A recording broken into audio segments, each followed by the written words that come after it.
अगर मैं कहूँ कि आज से ठीक 1000 साल पहले एक ऐसी जगह थी जहाँ बिना किसी आधुनिक तकनीक के या बिजली के एक विशाल मूर्ति बस हवा में तैरती थी।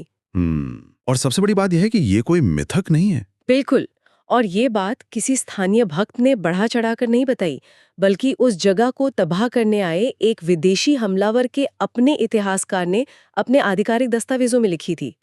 तो क्या ये मानने वाली बात है? ये वाकई मतलब शुरुआत में तो किसी को भी यकीन नहीं होगा। सही कहा। तो आज की हमारी इस विस्तृत चर्चा का या कहीं डीप डाइव का मकसद ऐसे ही कुछ ऐतिहासिक रहस्यों के ऊपर से धुंध हटाना है। आज हम साल 2026 में बैठे हैं। जी, 2026। और ठीक 1000 साल पहले मतलब 1026 में महमूद गजनवी ने सोमनाथ मंदिर पर हमला किया था। एक पूरा सहस्राब्दी बीत चुका है इस घटना को। हाँ, तो इस 1000 साल पूरे होने के मौके पर हमारे पास जो स्रोत सामग्री है उसका शीर्षक है सोमनाथ, एक लचीले विरासत की शाश्वत भव्यता। बहुत ही सटीक शीर्षक है। और आज का हमारा मिशन सिर्फ पत्थरों और इमारतों की कहानी जानना नहीं है। हम इस बात की तह तक जाने वाले हैं कि 1000 साल पहले उस ढांचे का प्रशासनिक पैमाना कितना विशाल था। बिल्कुल, उसके लॉजिस्टिक्स। वहां कितनी बेतहाशा संपत्ति थी और सबसे बढ़कर वे कौन से हैरान कर देने वाले वैज्ञानिक पहलू थे जिन्होंने हमलावरों तक को अचरज में डाल दिया था। तो चलिए इसे थोड़ा विस्तार से समझते हैं। ये वाकई एक ऐसा विषय है जो इतिहास को देखने के हमारे पूरे नजरिए को ही चुनौती दे देता है। अक्सर हम इतिहास को केवल विजेताओं या हमलावरों की गाथाओं के रूप में पढ़ते हैं, लेकिन इस स्रोत की सबसे बड़ी खासियत यही है कि हमें उस प्राचीन ढांचे की असली भव्यता को उन्हीं विदेशी हमलावरों की आंखों से दिखाता है। और यहीं पे बात सबसे ज्यादा दिलचस्प हो जाती है। मतलब जब हम भव्यता की बात सुनते हैं तो अक्सर लगता है कि ये शायद कुछ अतिशयोक्ति होगी। जी, लोगों को लगता है कि आस्था के कारण बढ़ा चढ़ाकर लिखा गया होगा। हाँ, स्थानीय लोगों ने अपनी श्रद्धा में लिख दिया होगा, लेकिन स्रोत में जिन गवाहियों का जिक्र है वो किसी और की नहीं बल्कि महमूद गजनवी के साथ आए इतिहासकारों की हैं, है ना? एकदम से सही। स्रोत हमें विशेष रूप से दो प्रमुख इतिहासकारों के बारे में बताता है जो गजनवी के इस अभियान का हिस्सा थे। कौन थे वो? पहले हैं अल उतबी, जिन्होंने तारीख यामनी की रचना की, और दूसरे हैं अल अतिथीर। अल अथीर। जी, जो कामिल तत्वारीख के लेखक हैं। अब देखिए, इन दोनों का काम सिर्फ और सिर्फ अपने शासक की जीतों का महिमा मंडन करना था। मतलब उनका काम ही यही था कि अपने राजा को महान दिखाएं। बिल्कुल। लेकिन जब ये लोग सोमनाथ पहुंचे तो उन्होंने जो देखा उसने उन्हें पूरी तरह से स्तब्ध कर दिया। क्या लिखा उन्होंने? उन्होंने अपने दस्तावेजों में स्पष्ट रूप से लिखा कि उन्होंने भारत में अब तक जितनी भी मूर्तियां और ढांचे देखे थे, उनमें सबसे बड़ी और सबसे सुंदर मूर्ति सोमनाथ के इस मंदिर में थी। बाप रे! उन्होंने इसकी दिव्यता और इसके पैमाने का ऐसा विस्तृत वर्णन किया है जो उनके अपने शासक के एजेंडे से बिल्कुल मेल नहीं खाता। इसे अगर मैं आज के कॉरपोरेट परिप्रेक्ष्य में देखूं, तो ये मुझे एक हॉस्टाइल टेकओवर की तरह लगता है। Hostile takeover? दिलचस्प है, कैसे? मान लीजिए कि कोई एक बहुत बड़ी शत्रु कंपनी किसी दूसरी कंपनी को पूरी तरह से खत्म करने और उस पर कब्जा करने के इरादे से आती है। लेकिन जब उस हमलावर कंपनी के अपने खुद के ऑडिटर्स वहां की जांच करते हैं तो वे अपनी रिपोर्ट में ये लिखने पर मजबूर हो जाते हैं कि देखिए, हम इन्हें ख़त्म तो कर रहे हैं, लेकिन उनका बुनियादी ढांचा, इनका सिस्टम और इनका रिसोर्स मैनेजमेंट हमने अपनी जिंदगी में सबसे बेहतरीन देखा है। अरे वाह, क्या सटीक उदाहरण दिया आपने। तो मुझे ये समझाइए कि इतिहास में एक हमलावर के इतिहासकारों द्वारा की गई ये बेतहाशा प्रशंसा इस स्रोत की ऐतिहासिक प्रामाणिकता को कितना मजबूत बनाती है? इतिहास के अध्ययन में इसे विरोधी द्वारा पुष्टि कहा जाता है। अच्छा। जी, और तथ्य स्थापित करने का ये सबसे मजबूत पैमाना है। जरा उस समय के मनोविज्ञान को समझिए। एक दरबारी इतिहासकार का पूरा करियर, उसकी आजीविका और यहाँ तक कि उसकी जान भी इस बात पर निर्भर करती थी कि वो अपने सुल्तान को कितना महान दिखाता है। हाँ, अगर सुल्तान को बुरा लगा तो सीधा सिर कलम। बिल्कुल। उनका कोई स्वार्थ नहीं था कि वे किसी दुश्मन की संपत्ति या संस्कृति की तारीफ करें। जब कोई स्थानीय व्यक्ति अपनी संस्कृति के बारे में लिखता है तो उसमें भावनाएं हावी हो सकती हैं। स्वाभाविक है। लेकिन जब एक ऐसा व्यक्ति जिसका एकमात्र उद्देश्य विनाश का दस्तावेजीकरण करना है, वो रुककर ये कहे कि ये निर्माण मानवीय कल्पना से परे है, तो इसका सीधा अर्थ ये है कि उस ढांचे की भव्यता इतनी प्रचंड थी कि उसे नजरअंदाज करना या झुठलाना उनके लिए असंभव हो गया था। ये एक बहुत ही जबरदस्त पॉइंट है लेकिन चलिए इस भव्यता शब्द को थोड़ा जमीन पर लाते हैं। जी। हम अक्सर ये शब्द सुनते हैं, भव्य मंदिर, विशाल इमारत, लेकिन क्या ये सिर्फ एक बहुत बड़ी, खाली और खूबसूरत इमारत थी? नहीं, बिल्कुल नहीं। तो एक आम दिन या किसी खास मौके पर वहां की व्यवस्था आखिर दिखती कैसी थी? अगर कोई इसे एक भव्य इमारत मात्र समझ रहा है तो स्रोत के आंकड़े वाकई हैरान कर देंगे। बताइए। स्रोत में जो प्रशासनिक और लॉजिस्टिक विवरण दिया गया है वो किसी आधुनिक मेगा कॉरपोरेशन से कम नहीं है। अच्छा। उदाहरण के लिए स्रोत बताता है कि ग्रहण की रात को जब एक विशेष आरती का आयोजन होता था तो वहां लगभग 1 लाख लोग उपस्थित होते थे। 1 लाख? 1000 साल पहले? जी हाँ, 1 लाख लोग। और ये सभी श्रद्धालु बहुत ही कीमती वस्तुएं भेंट में लाते थे। अब इतने बड़े पैमाने पर लोगों और संसाधनों को संभालने के लिए कर्मचारियों की एक पूरी फौज थी। कितनी बड़ी फौज? दैनिक कार्यों के लिए 1500 सेवकों की एक शिफ्ट काम करती थी। 1500 सेवक एक शिफ्ट में? और ऐसी 2 शिफ्टें लगातार चलती थीं। यानी कुल 3000 पूर्णकालिक सेवक सिर्फ मंदिर के रोजमर्रा के कामकाज के लिए। इतना ही नहीं, स्रोत ये भी बताता है कि मुंडन के कार्य के लिए 300 लोग एक साथ काम करते थे। बाप रे। और 350 सेवक केवल उस विशाल मूर्ति के इर्द गिर्द सेवा, अनुष्ठान और व्यवस्था के लिए तैनात रहते थे। यही तो किसी बहुत बड़े शहर के प्रशासन जैसा लग रहा है। और सबसे चौंकाने वाला विवरण उस घंटे की जंजीर का है जो शिफ्ट बदलने का संकेत देती थी। उसमें क्या खास था? वो जंजीर पूरी तरह से शुद्ध सोने की बनी हुई थी। रुकिए, ये सुनकर तो मेरा दिमाग चकरा रहा है। जी।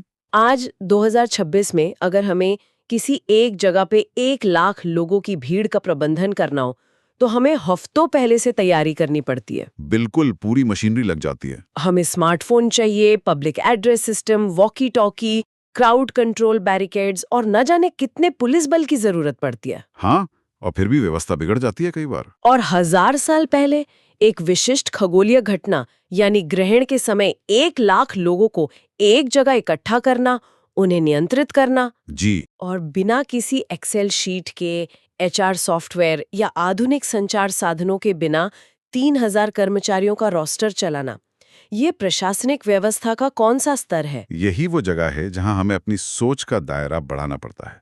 अगर हम इसे व्यापक संदर्भ में देखें तो 1 लाख लोगों के आने का मतलब सिर्फ भीड़ इकट्ठा होना नहीं है। हाँ, वो लोग हवा खाकर तो नहीं रहेंगे। बिल्कुल, इसका मतलब है उन 1 लाख लोगों के लिए पीने का साफ पानी, भोजन, शौचालय और ठहरने की व्यवस्था करना। इसका मतलब है एक विशाल सप्लाई चेन को बिना किसी रुकावट के चलाना। और 3000 कर्मचारियों का मतलब है 3000 परिवारों का भरण पोषण। एकदम सही। इस पैमाने पर प्रशासन चलाने के लिए एक बेहद परिष्कृत पदानुक्रम, जिसे हम हायरार्की कहते हैं, संचार व्यवस्था और श्रम विभाजन की आवश्यकता होती है। Division of labour. जी। ये दर्शाता है कि ये सिर्फ आस्था का केंद्र नहीं था, बल्कि एक विशाल आर्थिक और प्रशासनिक हब था। एक पूरी अर्थव्यवस्था थी जो इस मंदिर के इर्द गिर्द सांस ले रही थी। और वो सोने की जंजीर, मुझे लगता है कि ये सिर्फ दिखावा नहीं था। मतलब कोई भी व्यवस्था सोने जैसी भारी और बेशकीमती धातु का इस्तेमाल रोजमर्रा के संकेत देने वाले घंटे के लिए क्यों करेगी? आपने बिल्कुल सही नब्ज पकड़ी है। अर्थशास्त्र और इतिहास में इसे आर्थिक अधिशेष या इकोनॉमिक सरप्लस का प्रतीक माना जाता है। अच्छा, इसे थोड़ा समझाइए। देखिए, किसी भी समाज में कला, वास्तुकला या सार्वजनिक जगहों पर सोने का इतना व्यापक उपयोग तभी होता है जब वह समाज अपनी बुनियादी जरूरतों से बहुत आगे निकल चुका हो। मतलब कृषि, रक्षा और आवास जैसी जरूरतें पूरी हो चुकी हो। जी हाँ, इसका अर्थ है कि उनके पास इतना अधिशेष था, इतनी अतिरिक्त संपत्ति थी कि वे उसे केवल तिजोरियों में बंद रखने के बजाय उसे अपने वास्तुकला और दैनिक जीवन के अनुष्ठानों का हिस्सा बना सकते थे। ये एक चरम स्तर की समृद्धि का निर्विवाद प्रमाण है। बिल्कुल है। ये वाकई हैरान करने वाला है। लेकिन अब जो बात मैं कहने जा रही हूँ वो इस पूरी कहानी का सबसे बड़ा टर्निंग पॉइंट है। जी बताइए। तो आपके पास उस दौर के सबसे बेहतरीन वैज्ञानिक और इंजीनियरिंग दिमागों को काम पर रखने के संसाधन भी होते हैं। बिल्कुल। और यहीं से हमारा सामना उस धारणा से होता है जो मानती है कि प्राचीन मंदिर सिर्फ अंधविश्वास और रहस्य के केंद्र थे। ये एक बहुत ही आम गलतफहमी है और ये जो स्रोत है ना, ये इस धारणा को पूरी तरह से ध्वस्त कर देता है। कैसे? यहाँ हमें एक और विदेशी इतिहासकार के दस्तावेजों की ओर देखना होगा, अल-बरूनी। हाँ, अल-बरूनी। जी, अल-बरूनी एक महान विद्वान थे जिन्होंने अपनी प्रसिद्ध पुस्तक तहकीक-ए-हिंद में भारत का बहुत गहराई से वर्णन किया है। जब वे इस मंदिर के विज्ञान और वास्तुकला पर लिखते हैं तो वे स्पष्ट कहते हैं कि उन्होंने अपनी पूरी जिंदगी में विज्ञान का ऐसा असाधारण उपयोग कहीं और नहीं देखा। हाँ, और जो उन्होंने देखा वो लिटरली किसी साइंस फिक्शन फिल्म के दृश्य जैसा लगता है। बिल्कुल लगता है। अल्बरूनी लिखते हैं कि जब वे गर्भगृह में गए तो उन्होंने देखा कि वहां जो विशाल मूर्ति थी वो हवा में तैर रही थी। हवा में? मतलब वो बिना किसी सहारे के, बिना किसी स्टैंड या धागे के, बस बीच हवा में लटकी हुई थी। और ये कोई जादू या नजरबंदी नहीं थी। जी नहीं। स्रोत स्पष्ट करता है कि ये मैग्नेटिक फील्ड यानी चुंबकीय क्षेत्र का उपयोग था। यहाँ ये विषय बेहद दिलचस्प हो जाता है। ये भौतिकी और इंजीनियरिंग का एक ऐसा संगम था जिसकी आज के समय में भी कल्पना करना मुश्किल लगता है। ये पढ़ के तो मुझे सीधे आधुनिक मैग्लेव ट्रेनों की याद आ गई। मैग्लेव ट्रेन है? हाँ। आज हम अरबों डॉलर्स और सुपर कंडक्टर्स का इस्तेमाल करके बुलेट ट्रेनों को पटरियों से कुछ इंच ऊपर हवा में तैराते हैं ताकि घर्षण कम हो सके। जी। ये 21वीं सदी की अत्याधुनिक तकनीक है। बिल्कुल, आधुनिक विज्ञान का चमत्कार। लेकिन 1000 साल पहले बिना किसी कंप्यूटर या सेंसर के चुंबकत्व का इतनी सटीकता से इस्तेमाल करना, आखिर ये काम कैसे करता होगा? ये एक महत्वपूर्ण सवाल खड़ा करता है। उस समय उन्होंने एक भारी भरकम मूर्ति को हवा में स्थिर कैसे रखा होगा? इसके पीछे का विज्ञान वाकई चौंकाने वाला है। कल्पना कीजिए उस गर्भगृह की वास्तुकला की। स्रोत और ऐतिहासिक विश्लेषण बताते हैं कि उन्होंने लोडस्टोन यानी प्राकृतिक रूप से चुंबकीय पत्थरों का इस्तेमाल किया था। लोडस्टोन? जी। लेकिन सिर्फ चुंबक रख देना काफी नहीं है। आपको वेक्टर भौतिकी और गुरुत्वाकर्षण के सटीक गणित की गहरी समझ होनी चाहिए। मतलब सिर्फ चुंबक से काम नहीं चलेगा? बिल्कुल नहीं। एक विशाल मूर्ति का अपना एक भारी वजन होता है जो गुरुत्वाकर्षण के कारण उसे सीधे नीचे जमीन की तरफ खींचता है। उसे हवा में संतुलित करने के लिए मंदिर की छत और ऊपरी वास्तुकला में लगे लोडस्टोन का चुंबकीय खिंचाव ठीक उतना ही होना चाहिए था जितना उस मूर्ति का वजन था। न 1 ग्राम ज्यादा न 1 ग्राम कम। एकदम सही। अगर छत का चुंबक थोड़ा भी अधिक शक्तिशाली होता तो मूर्ति छत से जाकर चिपक जाती। हाँ, और अगर कम होता तो वो नीचे गिर जाती। इसके अलावा उसे चारों तरफ से यानी दीवारों की तरफ से भी संतुलित करना था ताकि वो बीच में स्थिर रहे। ये मटेरियल साइंस और इंजीनियरिंग की चरम सीमा है। वाकई। जरा सोचिए, अगर मंदिर की नींव में मिलीमीटर भर का भी फर्क आ जाता या छोटे मोटे भूकंप से दीवारें थोड़ी भी हिल जाती तो वो चुंबकीय संतुलन बिगड़ जाता और मूर्ति तुरंत गिर पड़ती। बिल्कुल। उस ढांचे को इस तरह से डिजाइन किया गया था कि वो हर तरह के दबाव को सहकर भी उस चुंबकीय क्षेत्र को बिल्कुल स्थिर रखे।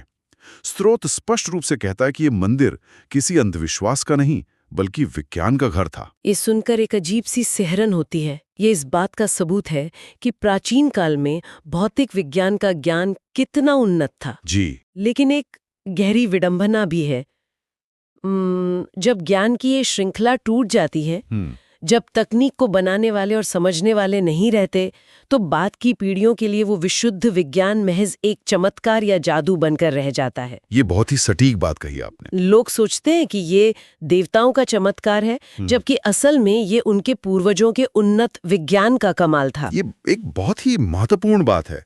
हम अक्सर इतिहास को एक सीधी रेखा के रूप में देखते हैं कि प्राचीन इंसान अज्ञानी था और आधुनिक इंसान सबसे ज्यादा बुद्धिमान है। हाँ, यही नैरेटिव चलता है। लेकिन अल-बरूनी का ये विवरण हमें सोचने पर मजबूर करता है कि मानव सभ्यता ने अतीत में भी ज्ञान और विज्ञान के ऐसे शिखर छुए थे जो समय के थपेड़ों और आक्रमणों के कारण कहीं खो गए।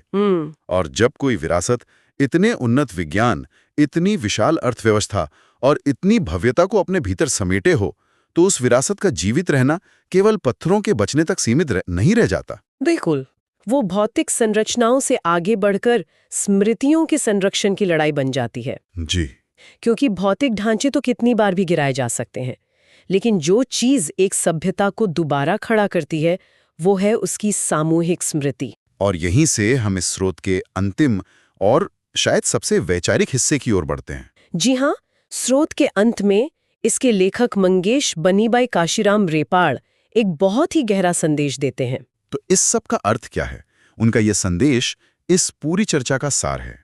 वे लिखते हैं कि विरासत और इतिहास को जीवित रखने के लिए यह जरूरी है कि लोग अपनी दैनिक बातचीत में, अपनी यादों में उन मंदिरों, उस विरासत, उस इतिहास और अपने आराध्यों को जीवित रखें। बिल्कुल। स्रोत में जो बताया गया है उसके अनुसार भले ही भौतिक रूप से कुछ न किया जा सके, लेकिन इस इतिहास को अगली पीढ़ियों तक, बच्चों तक पहुंचाना बहुत जरूरी है ताकि ये सदियों तक जीवित रहे। ये बात ऐतिहासिक रूप से पूरी तरह सिद्ध है। दुनिया में कई ऐसी प्राचीन सभ्यताएं हैं, चाहे वो मिस्र की हों या मेसोपोटामिया की, जिनके विशाल पिरामिड और भव्य मंदिर आज भी खड़े हैं। हाँ, इमारतें तो हैं वहाँ। लेकिन उन पर आस्था रखने वाले, उन्हें बनाने वाले लोग अब नहीं हैं। उनका इतिहास अब केवल म्यूजियम का हिस्सा है। लेखक यही तर्क दे रहे हैं कि पत्थरों को तो तोड़ा जा सकता है, लेकिन अगर कहानियां और ज्ञान एक पीढ़ी से दूसरी पीढ़ी तक सफलतापूर्वक ट्रांसफर होते रहें, तो कोई भी सभ्यता कभी पूरी तरह नष्ट नहीं हो सकती। और शायद इसी सांस्कृतिक हस्तांतरण को सुनिश्चित करने के लिए लेखक ने अपने लेख का समापन कुछ पारंपरिक नारों के साथ किया है। जी, हम यहाँ निष्पक्ष रूप से बस वो शब्द रख रहे हैं जो लेखक ने इस्तेमाल किए हैं। स्रोत में जो शब्द है वो है नमस्ते, जय श्री राम, हर हर महादेव, जय श्री कृष्ण, जय श्री हनुमान, जय भवानी, जय शिवाजी। दिलचस्प बात यह है कि इस निबंध और हमारी इस विश्लेषणात्मक चर्चा के संदर्भ में ये केवल धार्मिक या राजनीतिक नारे नहीं हैं। तो फिर क्या है ये? लेखक इन्हें स्मृति उपकरणों या कह लें कि निमोनिक डिवाइस की तरह पेश कर रहे हैं। एक तरह की कल्चरल हार्ड ड्राइव। बिल्कुल, ये वे सूत्र हैं जो समाज को उनके नायकों, उनके इतिहास, उनके संघर्षों और उनकी उस वैज्ञानिक और आध्यात्मिक विरासत की याद दिलाते हैं। जब एक पीढ़ी इन उद्घोषों को अगली पीढ़ी को सौंपती है, तो वो अनजाने में ही उस पूरी 1000 साल या उससे भी पुरानी विरासत की चाबी उन्हें सौंप रही होती है। ये सिर्फ अतीत का गौरवगान नहीं है, बल्कि भविष्य के लिए एक कॉल टू एक्शन है। ज्ञान का मूल्य तभी है जब उसे अगली पीढ़ी को सौंपा जाए। तो अगर मैं इस पूरी बात को समेटूं, तो लेखक के अनुसार सांस्कृतिक स्मृति ही वो अंतिम और सबसे अभेद्य ढाल है जो किसी भी भौतिक विनाश के खिलाफ एक सभ्यता की रक्षा करती है। एकदम सही। असली भव्यता केवल सोने की जंजीरों या हवा में तैरती मूर्तियों में नहीं थी, बल्कि उस लचीलेपन में थी जिसने इतने हमलों के बाद भी उस विचार को, उस विज्ञान को और उस आस्था को मरने नहीं दिया। आपने बिल्कुल सटीक निष्कर्ष निकाला है। तो आज की इस बेहद खास चर्चा को अब हम यहीं विराम देते हैं। 1026 से लेकर 2026 तक के इस 1000 साल के सफर में हमने हमलावरों के अपने दस्तावेजों के जरिए एक ऐसी दुनिया की पड़ताल की जिसने हमारी कई धारणाओं को तोड़ दिया। जी, हमने देखा कि कैसे वहां 1 लाख लोगों के लिए एक संपूर्ण इकोसिस्टम काम करता था। हमने 3000 कर्मचारियों के उस अकल्पनीय प्रशासनिक ढांचे को समझा, सोने की जंजीर को समझा, हाँ, उस स्वर्ण जंजीर के पीछे छिपे आर्थिक अधिशेष को देखा, और सबसे बढ़कर हमने वेक्टर भौतिकी और लोडस्टोन के उस अचूक तालमेल को समझा जिसने एक विशाल मूर्ति को हवा में तैराकर विदेशी विद्वानों तक को नतमस्तक कर दिया था। ये चर्चा इस बात की बहुत बड़ी याद दिलाती है कि हम जिसे प्राचीन समझकर कम आंकते हैं, वो तकनीकी, वैज्ञानिक और प्रशासनिक रूप से आज के समय से भी आगे की चीज हो सकती है। बिल्कुल। सोमनाथ की ये कहानी महज एक ढांचे की कहानी नहीं है, ये मानव सभ्यता के उस स्वर्ण युग की कहानी है जिसकी गूंज आज 1000 साल बाद भी उतनी ही स्पष्ट है। और यही बात हमें सोचने पर मजबूर करती है। हम आज 21वीं सदी में अपने विज्ञान और अपनी तकनीक पर बहुत गर्व करते हैं। जी, करते हैं। लेकिन आज की चर्चा खत्म करने से पहले मैं यहाँ श्रोताओं के विचार के लिए एक अंतिम सवाल छोड़ना चाहूंगी। क्या है वो सवाल? अगर आज से 1000 साल पहले एक मंदिर के भीतर मैग्नेटिक फील्ड का इतना अचूक, इतना जटिल और इतना सटीक इस्तेमाल हो सकता था जिसे देखकर दुनिया भर के विद्वान हैरान रह गए, तो सोचिए हमारे प्राचीन ऐतिहासिक और धार्मिक ग्रंथों में वास्तुकला, खगोल शास्त्र और भौतिक विज्ञान के ऐसे और कितने अनसुलझे रहस्य छिपे हो सकते हैं। बहुत ही गहरा सवाल है। फिर मिलेंगे एक नई कहानी और एक नए नजरिए के साथ।